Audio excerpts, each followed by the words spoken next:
I wanted to share another story of just how community comes together and how you never know where that community is coming. I use alternative method as my healthcare practice, and I wanted to do a hormone replacement therapy. And there was a gentleman here in Ottawa who was a doctor, but he also would do some alternative medicine. And I went to him for my hormone replacement, and he ended up passing away. So I needed to find somebody else. And so I was referred to this clinic and started going to this doctor, and love her. She's great. You know, everything's been good with that.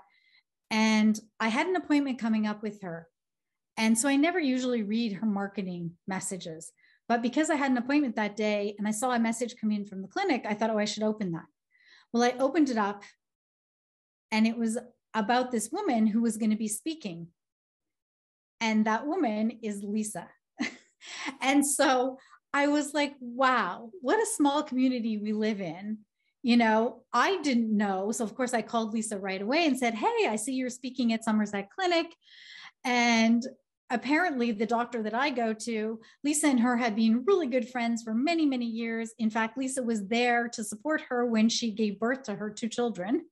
And so it was just like such a small world of how worlds come together, and we never know who we're talking to, like who that next person is that's connected to somebody that's going to take us to the next level that we want to go to, whatever that is.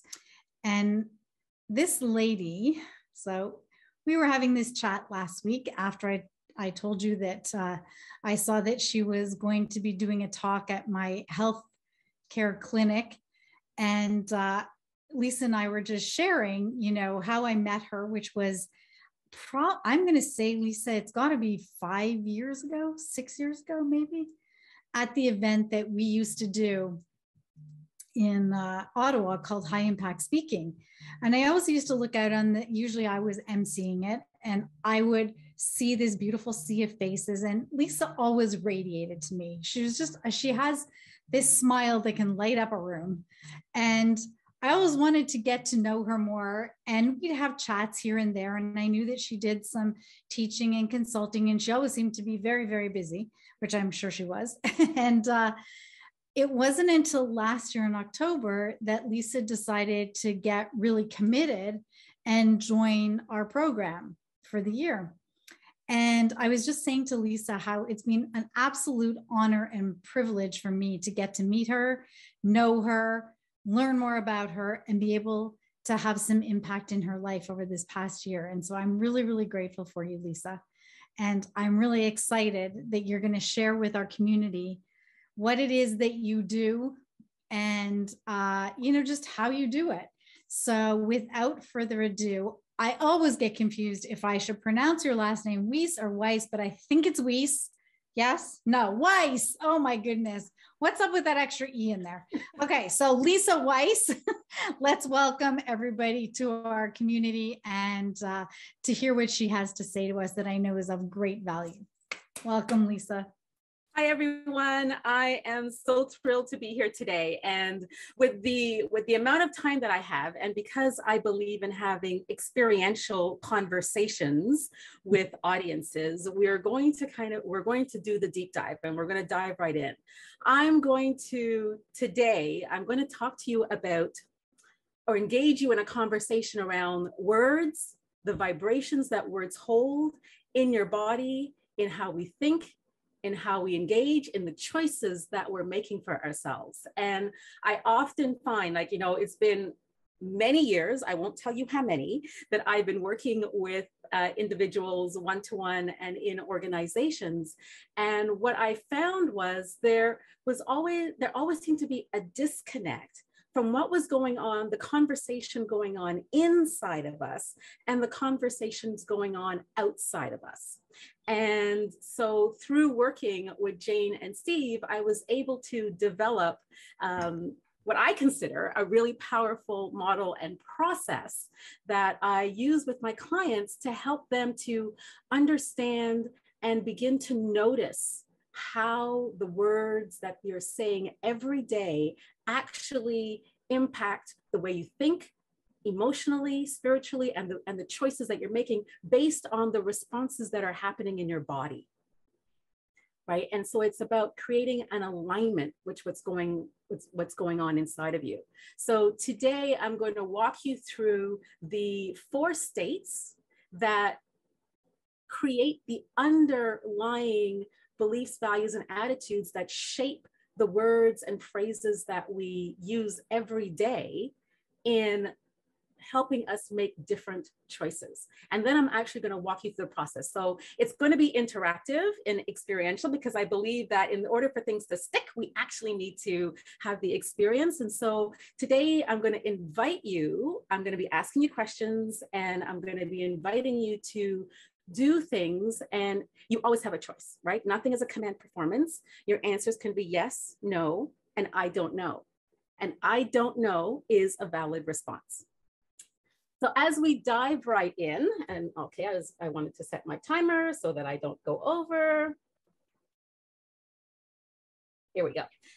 So the first thing I want to invite you to engage is to actually take a breath. And if you're willing to stand from, if you're seated, and if you don't want to stand, that's okay, but I invite you to stand and just take an inhale and an exhale, and another inhale and exhale. And the next time you inhale, when you exhale, I want you to consider opening your mouth so that you actually hear yourself, hear your breath. And then the next time you inhale and exhale, if you happen to have your eyes closed, I want to invite you to open your eyes, so that you're here and you're present to this moment, to what's going on right here and now. And so you're inhaling and you're exhaling with your mouth open and your eyes open, so that you can hear yourself and that you can bring yourself into this present moment, right? It's just after lunch. You may have been running around, getting some stuff done. And so it's about bringing you into this moment. And so I want to say thank you. And for those of you who stood, you can now sit. And for those of you who were sitting, just, notice and be present to what's there. So at the end of this conversation, I'm hoping that you will have a better understanding of the words that create contraction and expansion inside of you. Learn about the 3 states that we cycle through and the 4th state that you want to work towards, and the process to get you there. So the first word that we're going to explore is dis-ease, dis-ease. And for me, the definition of that is when there is a disconnect from what is going on in terms of the beliefs, values, and attitudes that I hold, and my choices and actions and things that I'm doing. And how do we know when there's a disconnect? Because our body creates an unease, dis-ease within us. And so how does this work? And what are some of the underlying factors? Well, the first state that I created in my process is called disembodied. I'm old school, I like, flip charts. So disembodied, as it sounds, is I'm not in here. We're not in here. We're floating above the top of ourselves. We're kind of watching the world go by. And some of the words and phrases that are associated with being in the disembodied state can be something like, no one can see or hear me. I don't feel grounded. I feel like I'm floating above myself. You might find yourself saying, I feel numb to the people and the situations that are going on in my life. I have gaps. Or I might find myself daydreaming. You might find yourself asking the question, how did that happen? How did I get here? Did I actually say that?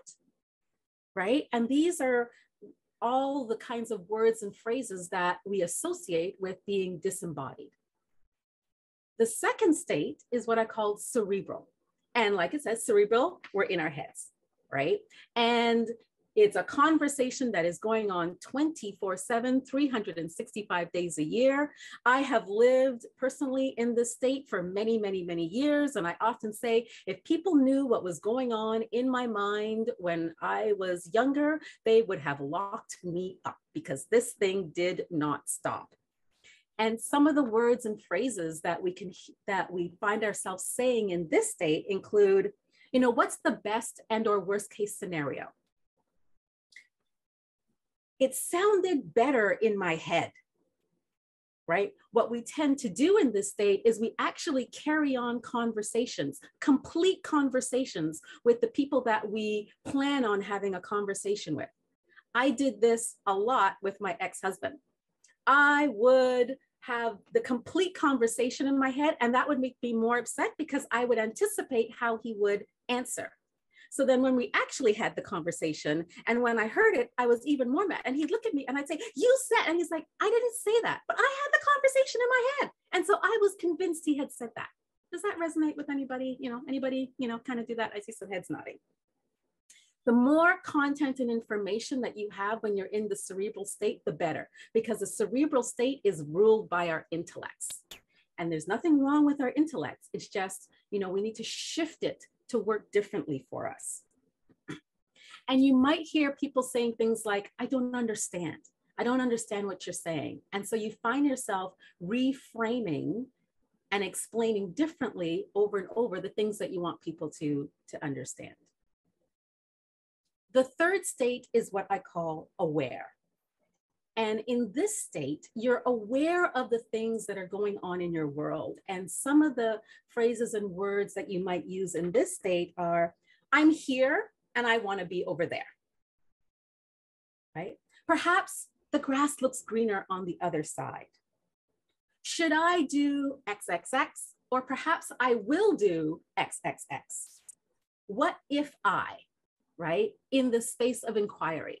And in this state, we'll read books, we might join programs, we might look at videos, right? Because we're aware of what's going on, but sometimes we just don't know what to do with it.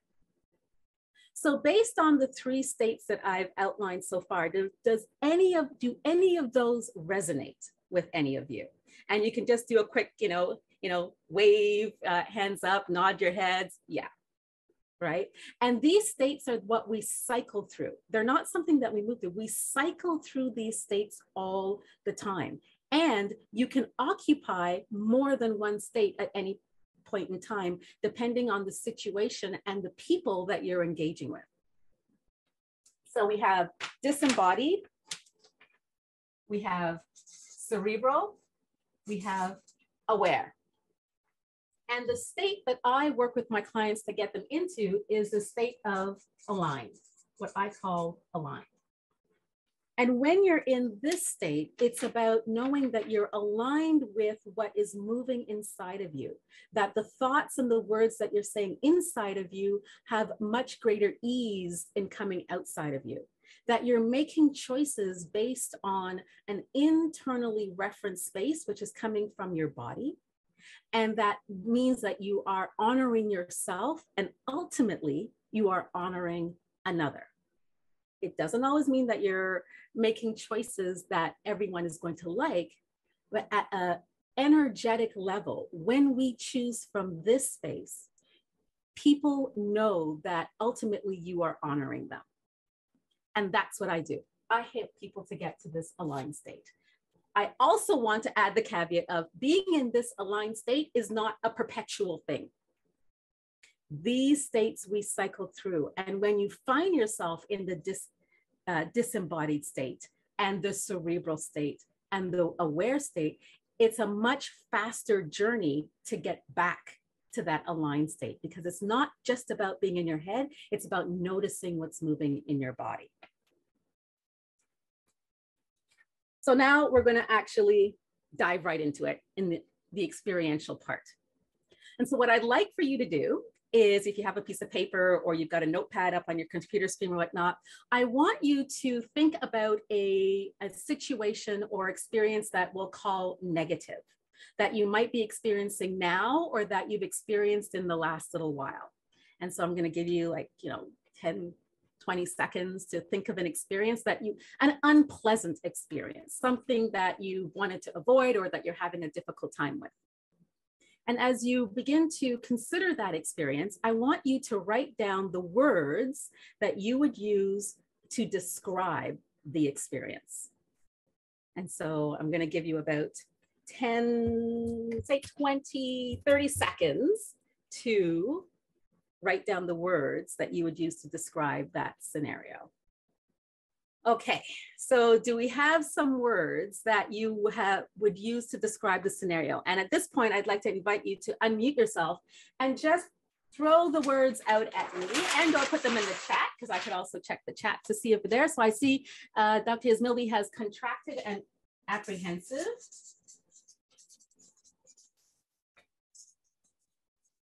Destabilizing. Destabilizing. Nice. Misunderstood. Misunderstood.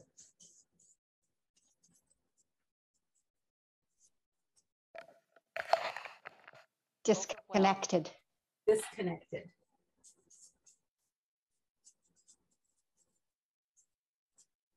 Irrational. Anything else? What was that? Overwhelmed.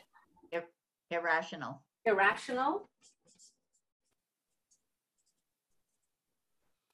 Judgmental. Judgmental. Nice. These are all great words. And now I'd like to invite you to take a breath. And as you engage in the breath, I would like for you to, as you drop in, begin to notice the sensation that's attached to the word. Where do these words sit inside of you? And so if you were to now describe the experience based on the sensation that's inside of you with these words, how would you describe the words through sensation? And as an example, do I feel hot? Do I feel cold? Is there tingling? Am I heavy? Am I light? Is there muscle spasms? So what were some of the sensations that come up for you as you describe the word? So I see weight on my chest, right? Heaviness. Heaviness. Tight stomach. Tight stomach. Pounding heart. Pounding heart.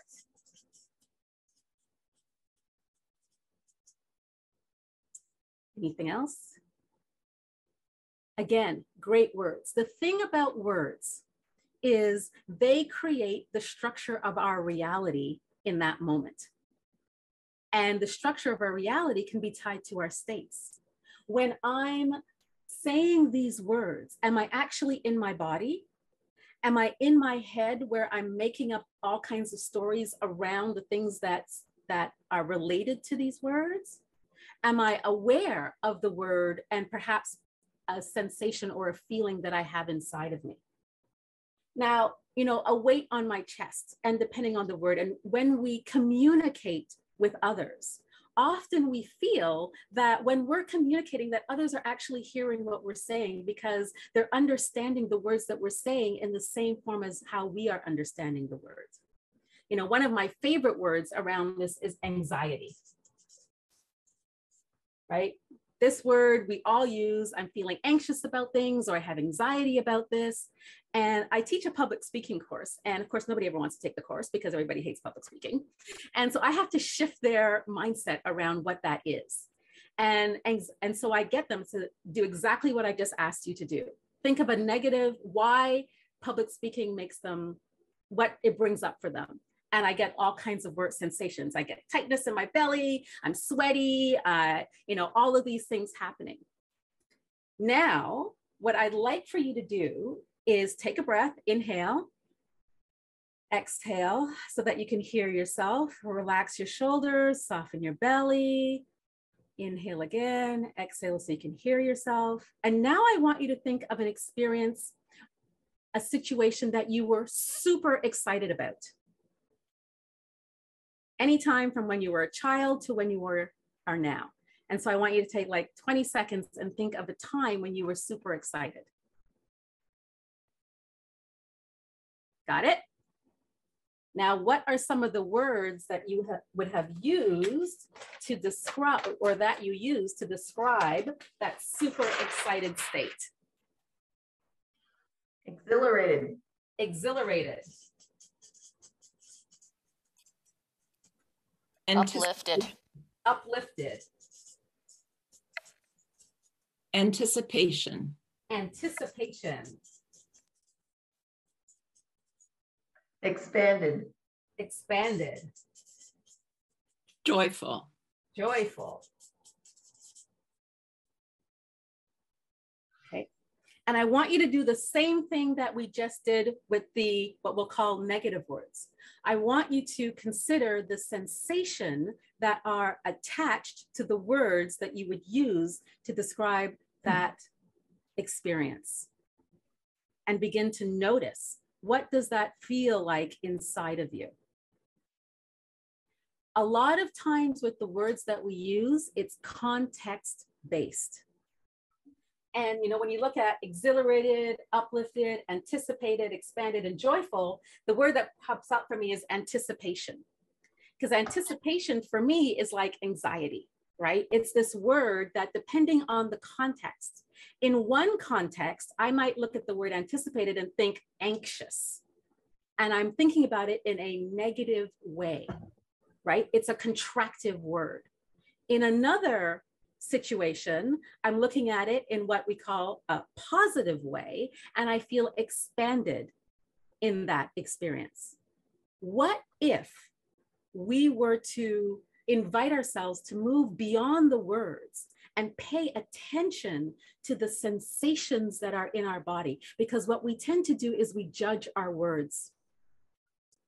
And so if I'm using words as we had before,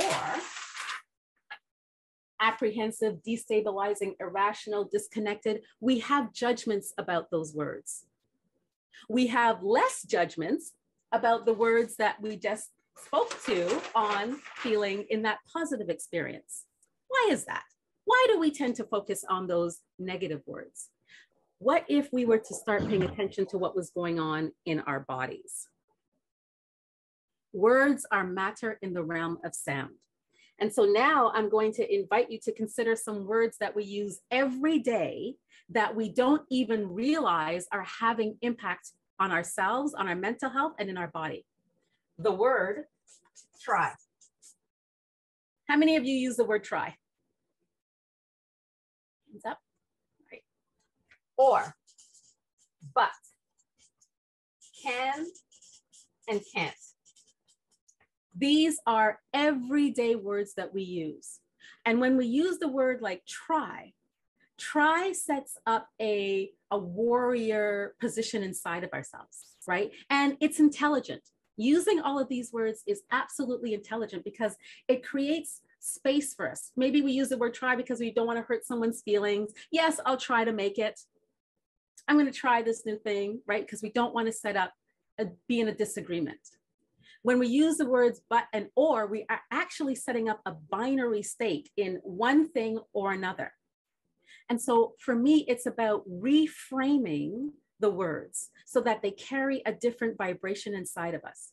And so I want to invite you as we move forward to consider, rather than when you catch yourself saying try, to stop, take a breath, and instead ask, am I willing to choose? And what am I willing to choose? And am I willing to express that truth? And our answers can be yes, no, and I don't know. With the word or but, I invite people to consider the word and. You know, it's this or this. There's not a lot of space for us to explore things when we're looking at this or this. I invite you to replace or and but with and. It's this and this. I have the capacity to hold this and this. You know, as an example, when we're young and we're children, we love our parents and we hate our parents, right? Based on the situations. And it's the same thing as we get older, it just becomes a little bit more sophisticated. So try to replace with, am I willing to choose? What am I willing to choose?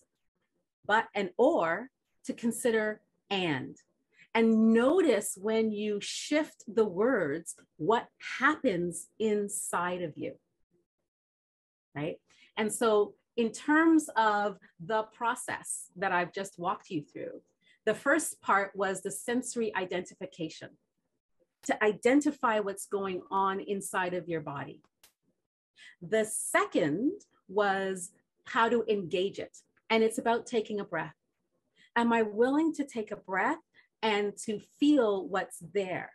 Am I willing to reframe the word into a different context? And the third aspect of that is, of course, practice, practice, practice, to build capacity. Because every time we do that, we actually shift the neurological pathways inside of us, and we invite ourselves to become more.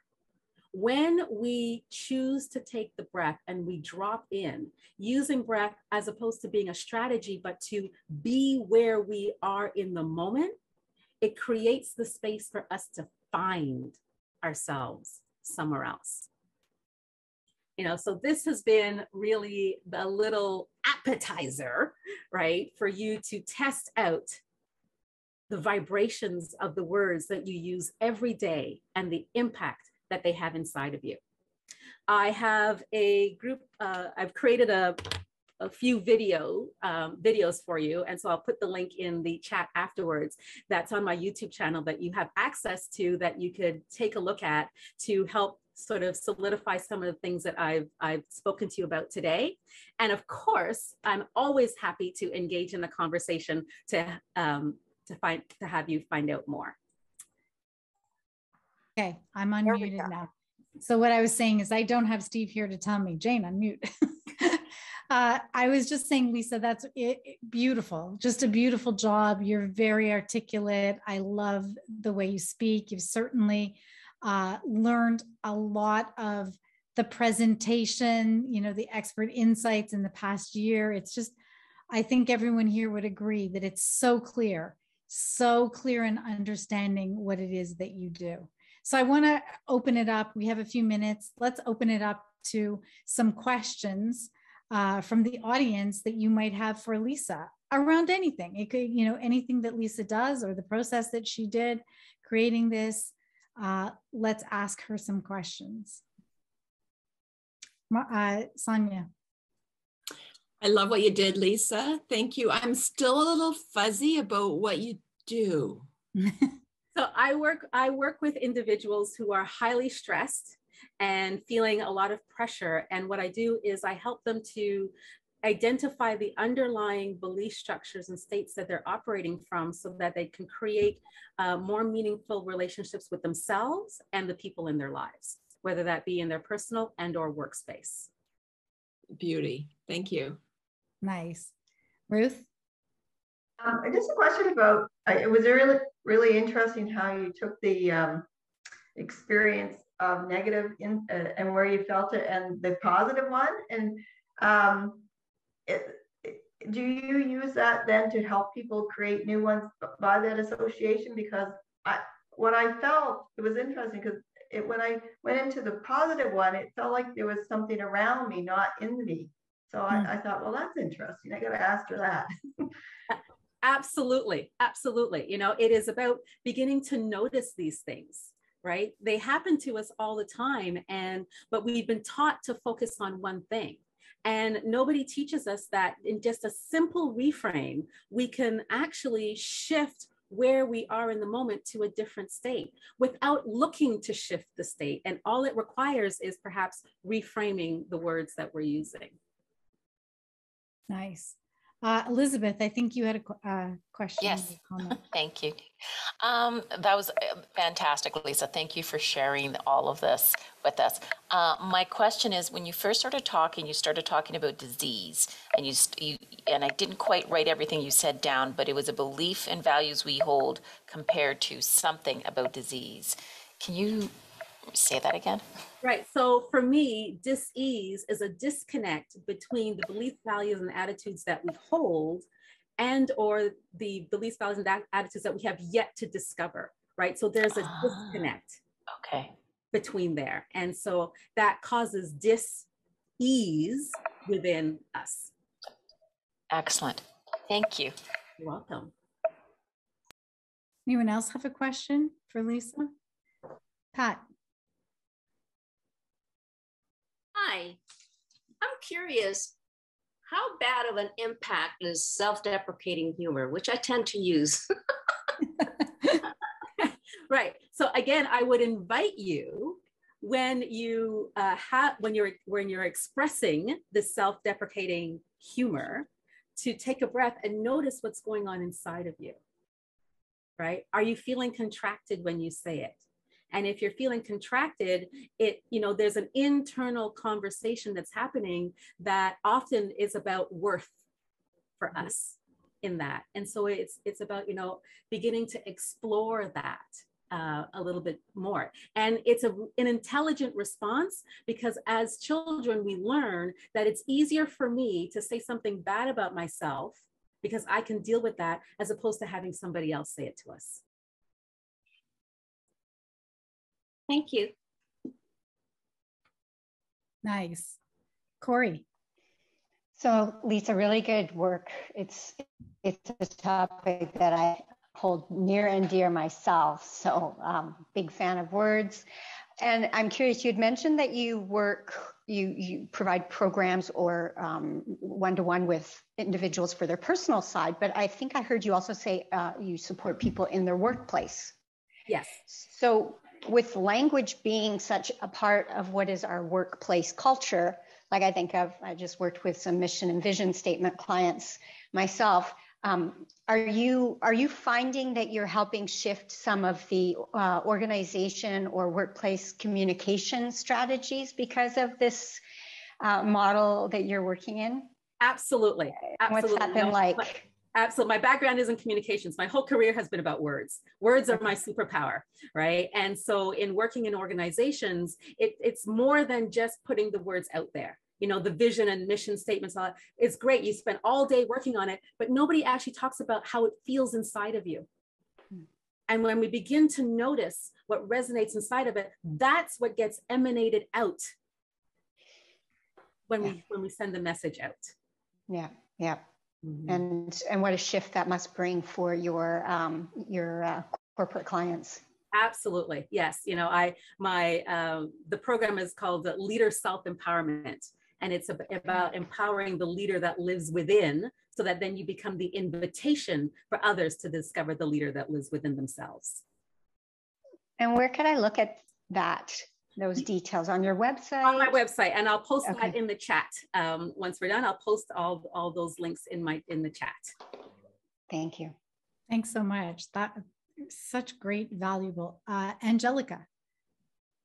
I just wanted to say thank you so much. I think this is so valuable. And as I've been paying attention to my own language, and I coach a lot of girls and young women, and the one thing I hear a lot is sorry. People apologize just for speaking, for being, like, even before people speak, like, I'm sorry, what I'm going to say, this may sound stupid, all those things. And so it's interesting how I started to pay attention to how much I say sorry and started to take that out of my language as well. So thank you. It's so powerful. And I know that this work is so transformative. It seems so minor sometimes when we're not aware, but it's so transformative for our lives, and we can really take this on. So thank you for sharing. Oh, you're welcome. And you're right. There are many times in my life where there are certain words that carry a certain vibration, and I need to stop using the word until it carries a different vibration. Mm-hmm. So at one point I had to take the word relationship off the table because there were so many things tied to it until that word carried a different vibration. And so I came up with another way for me to describe relationship that worked for me. And now I can say it because it carries that vibration inside of myself. That's interesting. That's great. We're Canadian, right, Angelica? So we say sorry for everything. We say sorry because we wake up. so that's a word that it's kind of part of our culture. We're just we're just conditioned to say sorry. Vic. Lisa, what I have to phrase this right. If the language that is coming out of us is as a result of a negative vibration inside of us, will that also evoke a negative reaction or a misinterpretation or a negative vibe from the person that we're communicating with? Yeah, that's a great question, Victor, because in my world and how I engage, I say that everything I see outside of me is a reflection of what is going on inside of me. And so the language that I'm using, the language that I'm hearing, the reactions that I'm seeing and hearing outside of me are indicators of that internal conversation that's going on inside of me. And so over the years of working with my clients, what happens is as we shift the vibration and the words inside of us, our world changes outside of us. The relationships and the conversations that we have with the people outside of us, they can change in a breath. Mm-hmm. So to turn that around, that's so Canadian. 90% of the people know what I'm saying here. Exactly. So then what you're saying is that the reaction that we're getting is actually a reflection of the truth that is really in us, right, even though it's coming from someone else. Yes. Yes. And that's a game changer. Cool. Because what it does is it takes the responsibility of you did this to me or you made me feel this to, oh, am I willing to get curious about this thing that sits inside of me? And am I willing to change that conversation? And that changes the conversation outside of us. Thank you. Very cool. You're welcome. Not sorry. Anyone else have anything they'd like to share? One last question. Just one other question. Lisa, tell us a little bit about your how do you use your public speaking course? Because that really curious about that. So I teach the public speaking course through the Institute of Nutrition, Institute of Health Nutrition, and my intention, my meta intention is evolution of the species and evolution of consciousness. And so how I engage that process is, yes, I can teach people how to stand and articulate. It's not about that for me. It's about helping people know they have a voice, that they have something to say, and that we each have something unique to express, because for the sole reason that we're here. And once people can move beyond the barriers, the things that prevent them from expressing, because now they're beginning to notice what moves in their body, then that becomes self-expression becomes natural once again. Nice. Thank you so much, Lisa, for sharing with us. And thank you for all the questions and the great answers. And just really appreciate that you took the time to share with us. It was my absolute honor. I hope you all just got a little bit of something, and I'll put my links in the chat so that you can continue the conversation. Awesome. Thanks, Lisa. All right. So our